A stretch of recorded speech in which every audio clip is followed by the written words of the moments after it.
So if you have to return to the drawing board on economic policy in the era of COVID-19 to ensure that the economy works for all and not a few, what exactly does this mean for macroeconomic fundamentals and for policymaking in South Africa? To unpack this, I'm joined by economist Dr. Iraj Abedian and also Lumkile Monde. Gentlemen, thank you so much for joining me here on The Fix. Dr. Abedian, let me start with you. Do you agree that COVID-19 is so unprecedented and its impact so devastating that we actually do need to re-look economic fundamentals in South Africa and globally?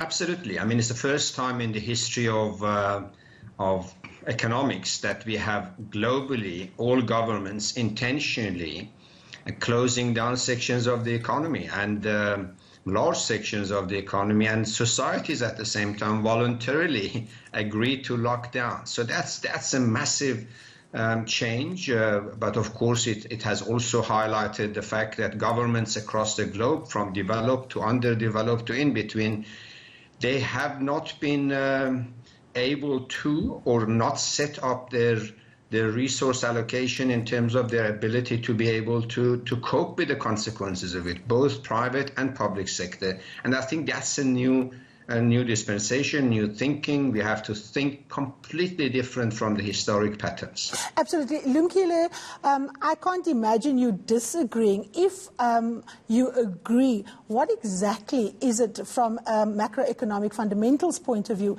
that needs to be relooked? Specifically is a labor-intensive, human-based well-being economy. So for South Africa, because we've been exposed, that we've underinvested on social infrastructure for reasons that all of us know before the COVID-19, that money was stolen.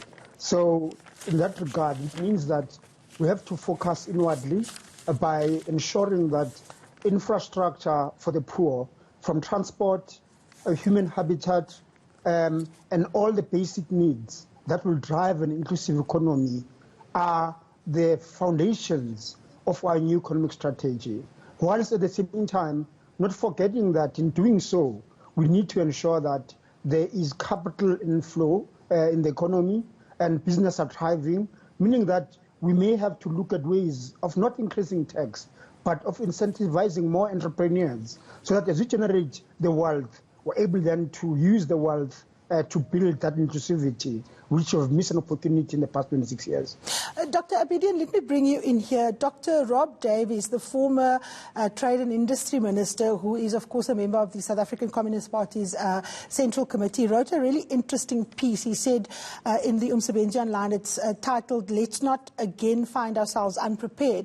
And he essentially says that, we knew about this, global authorities knew about this, they were warned about this, and that the world's decision makers, both in the market economy and governments, simply didn't take note because they weren't necessarily prepared to change fundamentally the way in which they do business at a global economic level, and that the decision was essentially to defer the matter in favor of capital, because prioritizing public health would have essentially put back one of the big drivers of the global economy, which is, of course, big pharma. Do you agree with that sentiment? And if so, what then do we do now? I think that observation is true, but it's a partial observation. It doesn't take the full picture into account that not only global, but even national authorities, including the cabinet that Minister Davies served on it for more than 10 years, knew that our public health facilities were not right. We knew that our capacity of the state was not right. And we need to be very careful not to, in a way, find the ghost in the tunnels. The reality is that all these ministers, including Minister Davies and including the president, current and the past and the previous ones, knew that resource allocation was not in line with the national interest. Look at any country of your choice. the way fiscal resources were used for military spend and for forget about the very important issues that Lumkile mentioned for the moment, very important issues of corruption and abuse, but even the ones that were so-called not abusive. The allocation across different social needs, from defense to security to pet subjects to political salaries and to et cetera, is not configured to take care of the nation, be it on the education side, health, and so on. And of course, Dr. Davis is correct that internationally, the global coordination did not exist, and some nations such as United States, UK, and Russia, and Italy, and China and Italy, they went supranationalist as opposed to global coordination. But I would not reduce it to the fact that global leaders knew and they didn't do anything about it. It's a lot more complex than that.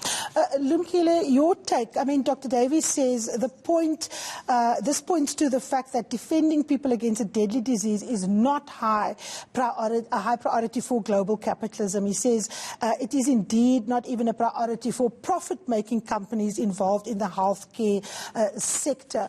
Is it as simple as that, or is it a case of, a system, a more holistic system that effectively develops, an economy based only on consumption patterns and not necessarily on a more holistic approach that includes things like climate change, which Dr. Davies argue is actually a lot more fundamental and will be a lot more devastating in terms of economic, impact for the globe and also for people in South Africa, particularly working class and poor communities?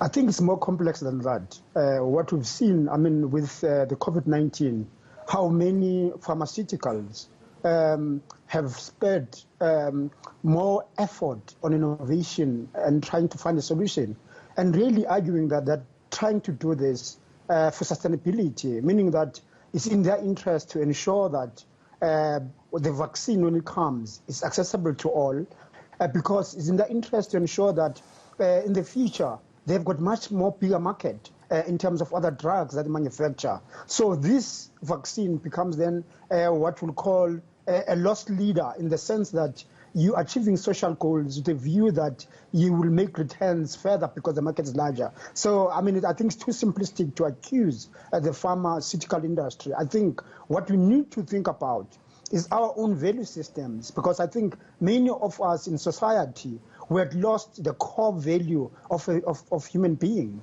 of solidarity, of ensuring that in all societies, poverty and inequality and governments that don't address those issues are made to account at the polls. We have failed to do that. So I think in a way, many of us are now rekindling the idea of how can we build inclusive, caring society where the welfare of everyone is taken care of, the poor, the rich, and everyone else, and no one starves because we're failing in society to do the right thing.